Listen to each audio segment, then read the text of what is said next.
Hi, and welcome to another week of the WynActive Webcast. It's great to have you back, and certainly hope that you enjoyed the extra long weekend. We've just had all the public holiday yesterday. I certainly enjoyed it, a chance to do a little bit more around the home, that's for sure. And someone else who probably did a lot around the home, James Robotella, how are you today?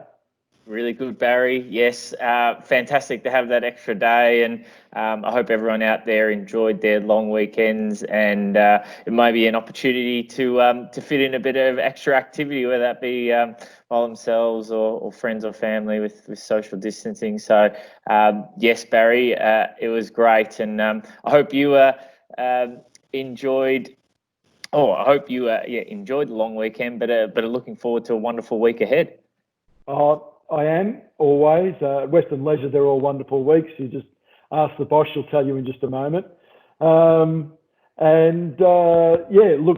forward to it. We've got some great guests coming up. Just from Proud to Play, Western Bulldogs Community Foundation. I'm just looking at the list now. Bicycle Network, really looking forward to seeing a lot of people. And of course, today we've got Alison Dixon, CEO of Western Leisure Services, with us. Hi, Alison. How are you? And welcome back to the WynActive Webcast. Thanks, Barry. Thanks, James. Good to be back. It seems like a lot's happened since I last saw you, but looking forward to having a chat. And look, a lot has happened, that's for sure.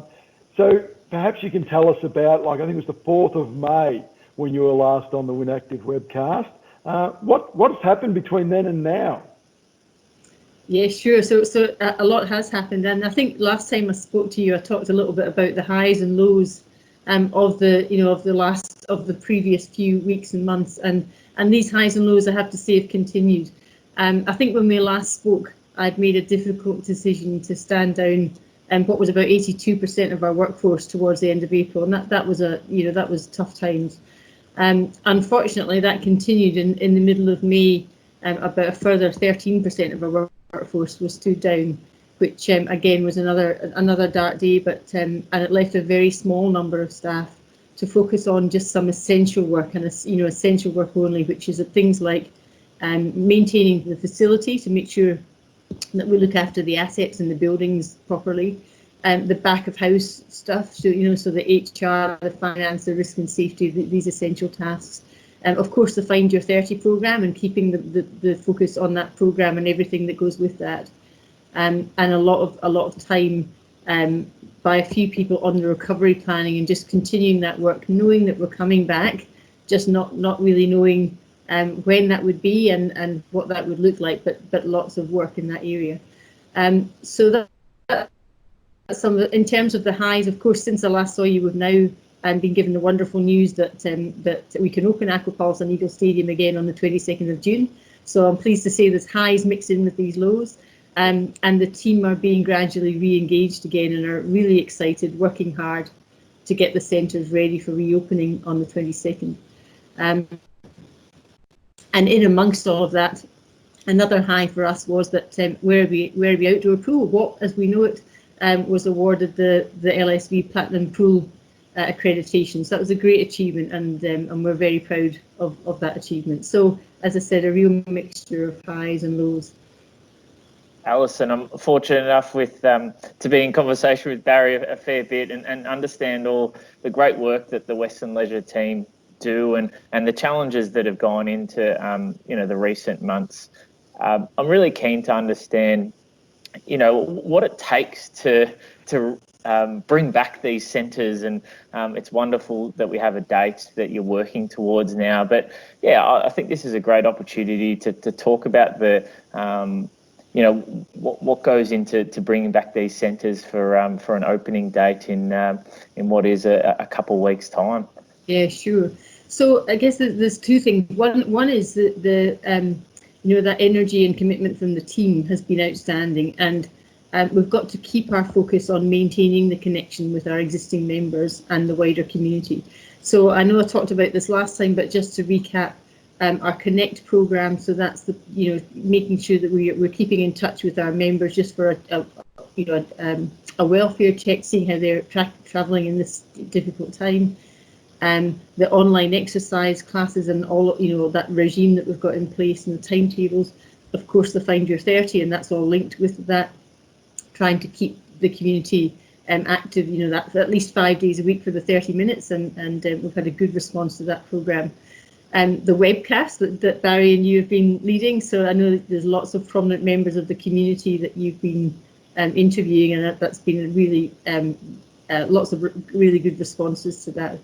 And a couple of other things. We've run a Hoop for Home competition at Eagle Stadium, and we've relaunched our website. So there's all of that work that has been going on and needs to continue doing. And I guess from my point of view, what makes these achievements all the more impressive is that none of these programmes existed prior to us closing down, and they've all been developed. The ideas and just the initiatives have been brought to life really quickly. So it's just a testament to the talent of WLS and the support we've had from Council.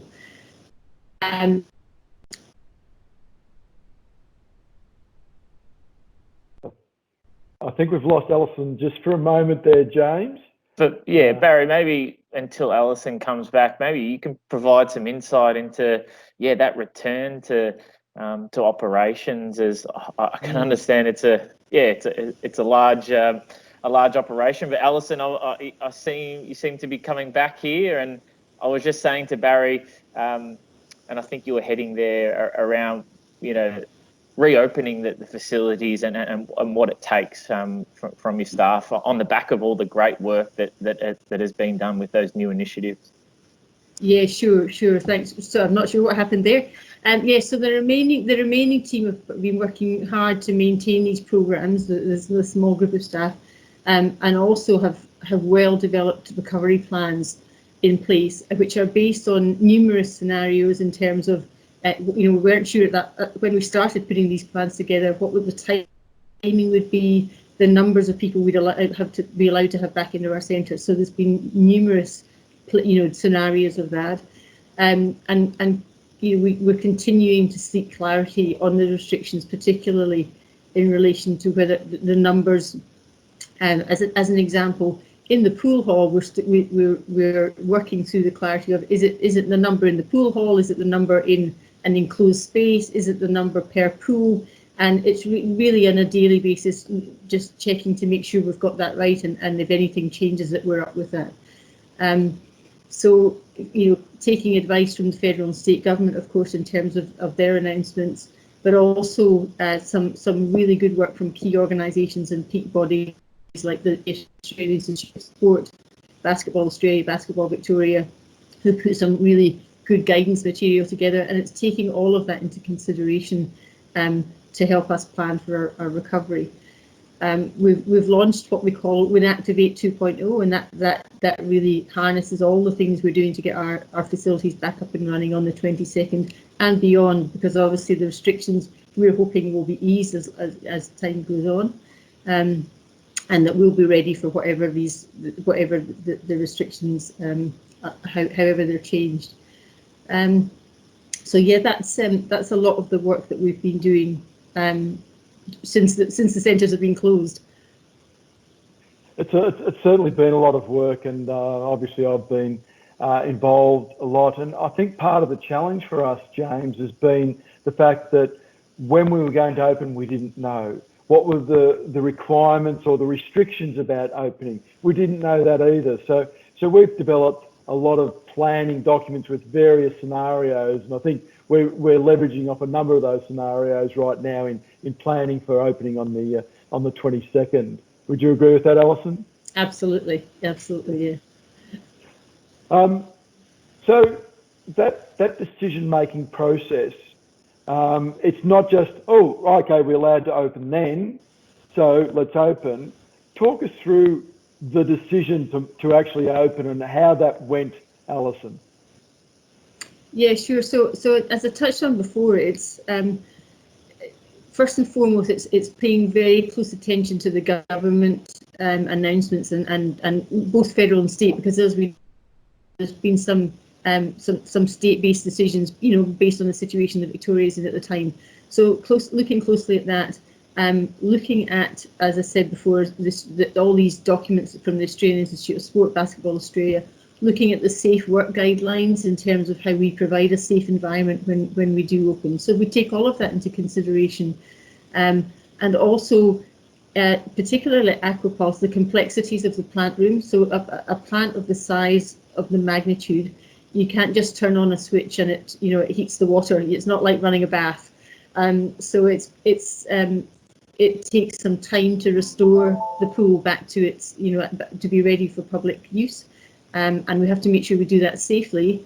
And we also have to make sure that we do it responsibly, because it's a fine art, and if it's not done properly, it can damage the asset and the pool. So there's a bit of work in that. So we have to take all of that into consideration, and determine what is the date that we can open safely, safely for our staff, for our patrons, and make sure we do that well. We also have to work very closely with Wyndham Council, obviously our shareholder and our parent. And as we did when we closed the pools, just working with them to coordinate the opening of our centres, along with some of the opening of other community centres or libraries in Wyndham. So really working closely to make sure that the community get clear messaging, and it's consistent messaging, and it's not confusing. So I think that's really some of the key things in terms of that decision making. Barry, the facilities that we're fortunate enough to have in Wyndham, they're incredibly complex, and as you highlighted, Alison, it's not about just flicking a switch and away you go. I suppose for all the members and the residents out there who are really keen and itching to get back into using the facilities, safety is, from what I understand, is paramount from the team at WynActive and Western Leisure Services.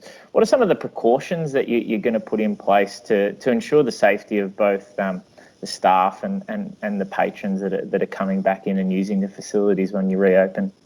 Yeah, thanks.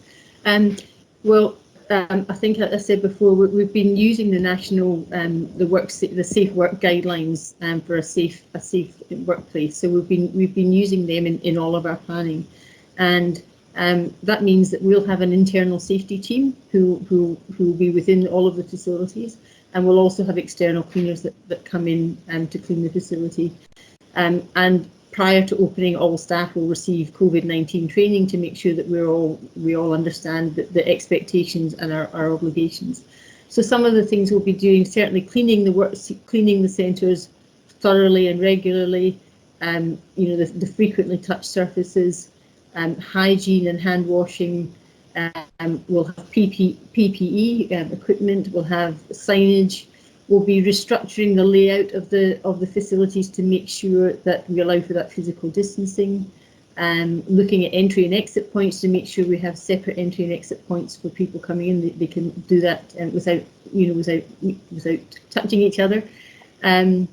Limiting the number of people in the workplace at any given time. So not only are we having to make sure that we comply with the restrictions in terms of numbers of patrons into our facilities, but we'll also have all staff, any staff member who can work from home will continue to work from home. Obviously, we'll give the staff the support they need in the centres, and to make sure they're safe and that everyone is safe. But that's just some of the things that we're doing to make sure that it's a safe environment for people to come back to. So it's, safety is one of our values. We live and breathe it all the time anyway, but never more so in this situation. It's really amazing, James, as you're going through this planning, that it's not just a date, okay, what do we do to open? In the current environment, there's so many other things that we haven't encountered before that we're having to take into consideration. But one thing that I'm really reassured about, and I think we're blessed at Western Leisure, is the enthusiasm of the staff to get it right. Now, I'm not saying we will get it 100% right, but I'm sure as anything that we're going to try our absolute best to make sure we do everything as well as we possibly can for both all of our patrons and our staff, for sure. Look, I'm sure both of you are looking forward to the day where you've got your staff working and they're enjoying their jobs, and you've got the patrons in safely completing their swims or their workouts or their warm water exercise and rehabilitation. it brings some joy to everyone to at least look forward to that. And I think there's a power of work that's being done, and everyone should have the confidence in everything that you're doing within Team WynActive. So yes, we look forward to it, and the countdown is certainly on. Yeah, and the 22nd is just the start. It's very exciting that we're back and opening our doors and start to welcome our members and our staff back into the centres. But that's the start, and we're still, of course, working with looking at our Learn to Swim programme, looking at when basketball and netball can return. So there's lots still to be done, and it'll be a journey, and there'll be, I'm sure there'll be highs and lows as we go along. But it is very exciting, and the staff. It's great to have them back. We had a meeting earlier this week. It was great to see all these familiar faces on Teams again, and they're as enthusiastic as ever. So it's really positive. Oh look, Alison, I'm not sure if you're aware, but this is our 12th week that we haven't been at the centres, and we've been working from home and having meetings on Microsoft Teams or Zoom or GoTo meetings and things like that. But so. Since we last saw you, which was early May, how have you been coping, and have you developed any other techniques for surviving, thriving in this environment? I think surviving is probably the right word, Barry. But and I don't mind doing a bit of work from home and having that time to plan and think. I think what I found initially.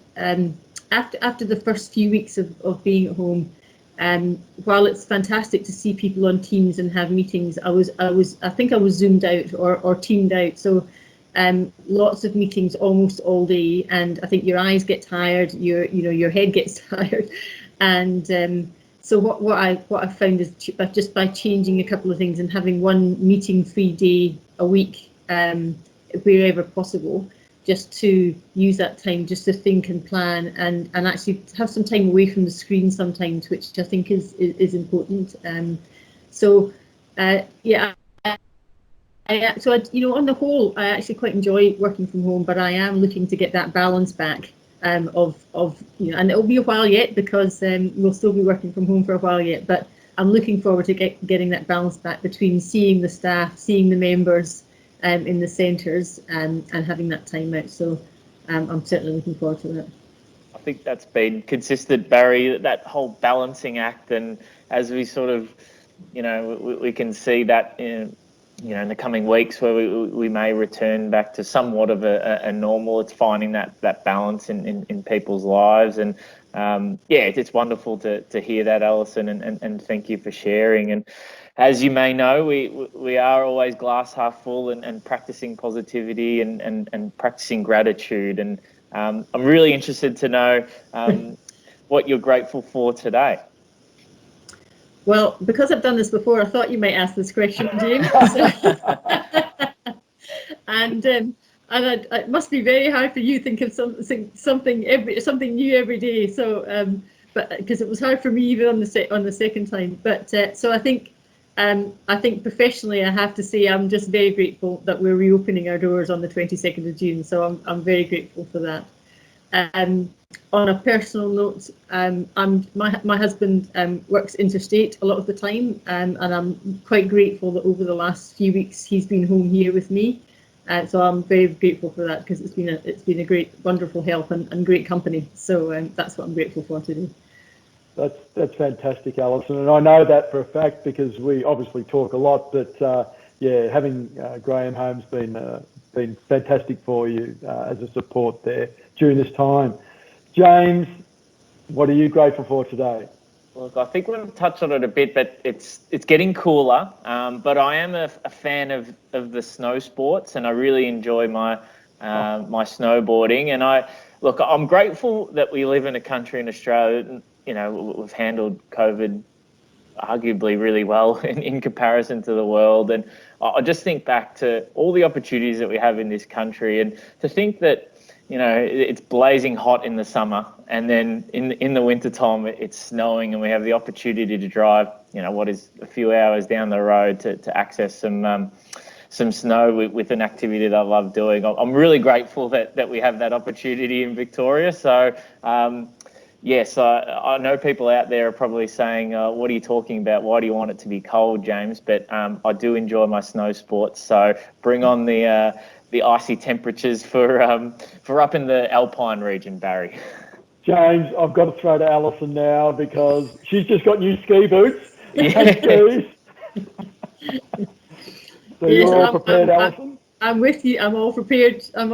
Barry. I'm with you, James. I'm watching the weather carefully, and I'm looking forward to having a day or two up the slopes.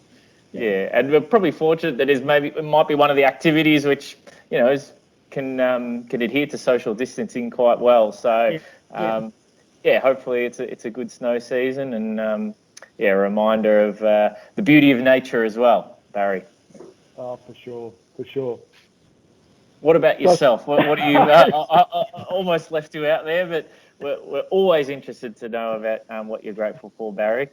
Well, thanks for asking. Just people may not be aware, but I have mentioned that my daughter was in London. She was teaching in London, but she came home and unfortunately she was working remotely for a while, but that job finished. But luckily, she started another job today. So teaching that's probably not even 5 minutes from home at a school. So teaching maths is that's her area of specialty. But just really grateful she's got a job. That she's come home. She's got a job. It's not permanent, but it's certainly take her to the end of the year. So really appreciative of that, of Zoe going back into teaching back here in Australia too. So yeah, that's what I'm grateful for today. That's brilliant, Barry. And our teachers play such an important role. So I'm very happy to hear that, and wish her all the best moving forward as well. Oh, thank you. I will do for sure. Alison, thank you very much for coming along and joining us today. Before we let you go, what's one lesson that you've learned or you've heard of or something that you think is so important through this period? One learning, one lesson, one story that you could share with us? Yeah, sure. I said this the last time we spoke, and I will say this again in terms of, I said to the team at the start that this doesn't have to be perfect, but it'll be the best that we can do. And I've I guess lived with that myself over the last few weeks as well. So I still think that advice for the team and that advice will continue for weeks and months to come, because we see the light, but we're not there yet. So I think that the other thing is just it's not something I didn't know before, but in times like this it just becomes really crucial, is that communication. And it's, what you say, when you say it, the timing of communication, being honest and authentic, and just really considering the message and how that might be received and understood, and making sure that you tell your staff before you tell others, so that they understand what's happening and then can respond when they get questions from other people. So, has it been perfect? No, it hasn't. Have we done the best we can? Yes, we have, and we'll continue to learn. But I think that's the thing, is you never stop learning. So that's the lesson for me. Beautiful stuff, James. I'm sure I'd agree with that. And as long as people do their best, I think most people understand. So fantastic. Yes. Alison, thank you very much for today. James, great to have a chat again, and we've got a few more coming up this week that we can look forward to. Yeah, looking forward to the range of discussions that we've got planned ahead, and some really good guests. And Alison, thank you for sharing, and excited, and I'm sure you're excited with the countdown and getting some staff and some patrons back into your facilities. So appreciate your time and effort, and thanks again, Barry, and look forward to catching up tomorrow. Absolutely, thank you. Thanks, James. Thanks, Barry. Absolute pleasure. Thank you very much for joining us today. Just a reminder that Aquapulse and Eagle Stadium, just under 2 weeks, they'll be open. So we're really excited. I hope you're excited as well. Look after yourself, look after each other, and keep smiling. Bye for now.